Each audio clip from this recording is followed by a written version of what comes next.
volcanic activity. But first we need to know how they act, right? Or what they are. What is a volcano? Okay? Volcanoes. The rock inside the earth melts to form molten rock called magma. Okay? Magma is lighter than all the rocks around it. So what it does, it rises upwards, and it comes from deep down in the earth. It keeps going and going and going, and when it gets to the top, that's how volcanoes form. It goes through the Earth's crust and it comes out, all right? So the top part of the Earth is made up of a bunch of pieces called tectonic plates, okay?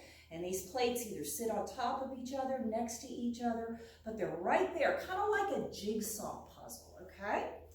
Magma and volcanoes form when these tectonic plates are pushed or pulled apart, all right? When they're pushed apart, it's going to cause some heat, which causes that rock to melt. When they're pulled apart, the melting rock's going to start to go up towards the surface. Okay, there's 3 types of volcanoes. We've got active, dormant, and extinct. Okay, what does that mean? Active volcanoes means there's regular activity. It means it's erupting. You know it's there. Don't go near the volcano, all right? Dormant means there's been some recent activity, but it's kind of quiet right now. But that doesn't mean it's not going to just die, okay? It could erupt anytime soon. And an extinct volcano, it's been so long since the last eruption, probably isn't going to happen again, all right? So volcanoes come in different shapes and sizes. Some look like steep mountains, which are called stratovolcanoes, and that's the one we've got waiting for our experiment. The other ones look like bumps. They're called shield volcanoes. They're about, maybe about that big. And then we have craters called calderas. And those are holes, and they can sometimes even be filled with water. So that's pretty cool, huh? The shape of the volcano depends on how explosively it erupts depends on the shape of the volcano, or how sticky or fizzy, and what causes magma to be fizzy is the gas. How sticky or fizzy the magma is. So think about blow bubbles in cooking oil, okay? You put a straw in it, you blow bubbles, the bubbles will come up because the cooking oil is kind of runny, right? But if you blow bubbles in peanut butter, have you ever tried to blow bubbles in peanut butter? I don't think it's going to work. The peanut butter is really sticky, but it's not going to move much, okay? So it's the same with volcanoes. When magma starts rising towards the surface, gas bubble forms. And whether or not they can escape as the magma comes up defines how explosive that volcanic eruption is going to be. So when magma is running like the cooking oil, you're going to get lava flows like, probably kind of like that. They're going to come out and then they're going to ooze down the side. You'll see a lot of those lava flows in volcanoes in Hawaii, all right? So when it's really sticky, so you've got all this magma and it's coming up, but it's stuck there, then you have a lot of gas bubbles underneath here. What's going to happen? Those bubbles are going to build up and build up and build up, and then it's going to boom! It's going to explode. A good example of that is the Fuego volcano in Guatemala. Boom! Just exploded. So in explosive eruptions, frothy, bubbly magma, it turns into volcanic ash. And this isn't the kind of ash you get from your fireplace or your charcoal pit or your barbecue. This is very dangerous ash. It's sharp, has little sharp edges, and it's really dangerous to breathe into your body, okay? Some explosive volcanoes can send that volcanic ash way up into the sky. All right, you can see clouds, like say a volcano erupted, 200 miles away, you'd be able to see that volcanic ash cloud. If airplanes fly through those ash clouds, it can cause horrible damage to the engines.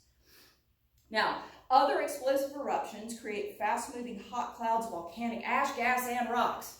Ugh, that sounds pretty bad, right? That all travels down the side of the volcano, just devastating everything in its path.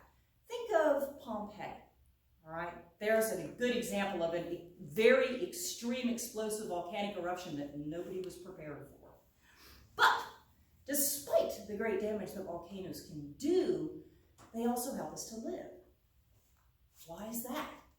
because they create extremely nutrient-rich soil.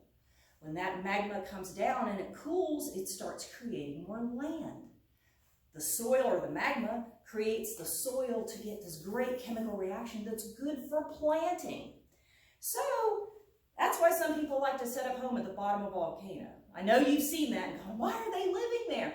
The soil at the bottom of the volcano is really productive for vegetables, fruits, all kinds of things you need to grow to eat. The heat from some volcanoes is used for energy to help people's lights in their home, even run their refrigerators. Isn't that weird? Something hot's going to keep your fridge cool. I like that. Okay, so one more tip here. The word volcano comes from the Roman name of the Roman god Vulcan. Who was that Roman god? What did he do? Vulcan was the god of fire. Hence, volcanoes. Now, Miss Mad Scientist Caroline is going to tell us how we're going to do this experiment. Take it away, Caroline. So, to do a volcanic experiment, first we have to have our volcano. So what do you need to have a volcano at home?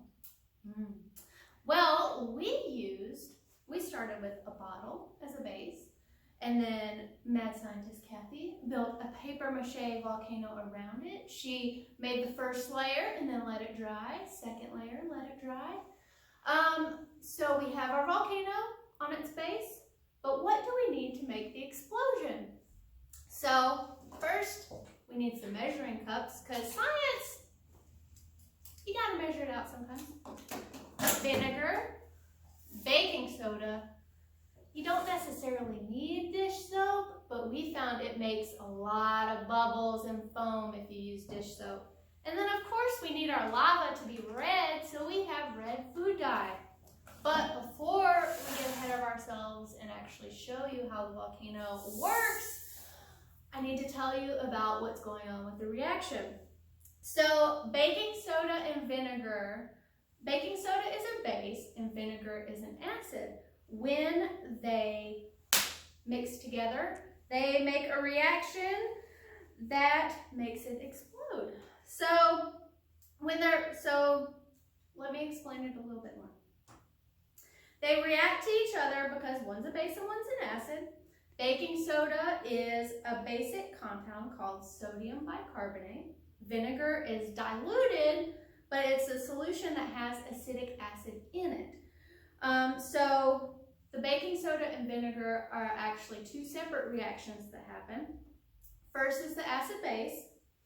When they're first mixed together, the ions in the vinegar react with the sodium bicarbonate ions in the baking soda. And the first reaction is two new chemicals called carbonic acid and sodium acetate.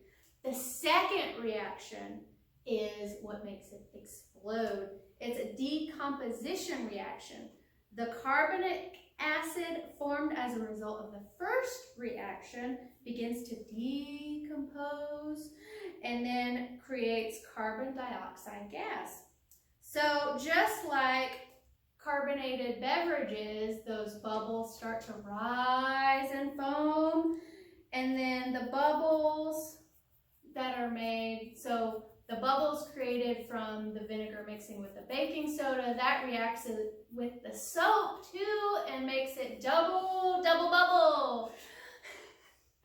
So if you have just a little bit of each, baking soda and vinegar, it's gonna just make a little bubble foam, but we're gonna have a lot, so it's gonna make it go. All right, are you ready to go see? Let's do it. All right, friends, it's time to start our experiment. So first, we do about a teaspoon of dish soap. So again, this is what's going to make it really bubble. So I'm not really gonna measure this out. I'm just gonna eyeball it. That's probably a little bit more than we need, but that's okay. Next, we're gonna add the baking soda first. If you add vinegar to the baking soda, it's just gonna push the baking soda away. So we want to add the vinegar to the baking soda. That way it sinks down and makes it bubble up. So I'm gonna do 4 tablespoons. Might be kind of hard to get it in here since we don't have a funnel, but we'll just pretend it's volcanic ash. So 1, whoop, 2, 3, More. and I'm gonna make this one a heaping spoon because so much slid down. 4. All right. So now I'm gonna put my baking soda to the side. I know this is gonna get messy. Okay. So now we have our 1 cup of vinegar with red food dye in it. The red food dye is what's gonna make it look like lava. And of course, scientist Kathy and I have our goggles on. You always want to wear your goggles when you're doing science experiments. You gotta protect your eyes. Okay, so we're going to add it. I know I'm gonna need a little extra vinegar, so I'm gonna go ahead and get that ready. 1, 2, whoop, 3. Woo!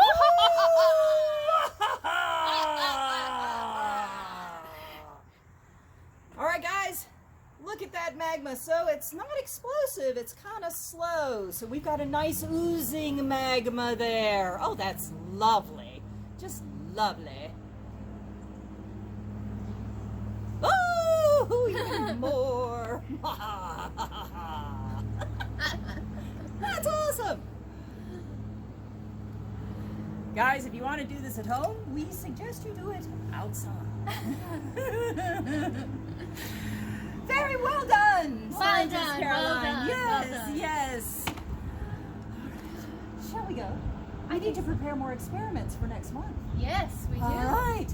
Thank you, everyone.